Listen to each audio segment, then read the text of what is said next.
নিঃসন্দেহে যে রবের কাছে অপরাধী হয়ে আগমন করবে,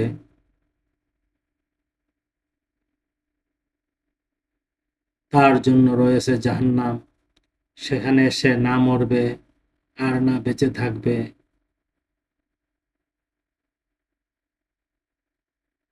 আর যে ব্যক্তি মুমিন রূপে আগমন করবে এ অবস্থায় যে সে সৎকর্ম করে,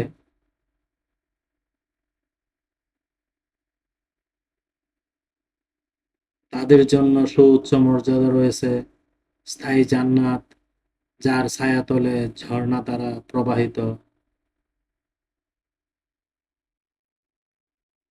তথায় তারা চিরকাল অবস্থান করবে। এটাই পবিত্রদের জন্য পুরস্কার। আয়াত ৭৪, ৭৫, ৭৬, সূরা তোহা, আল কোরআন।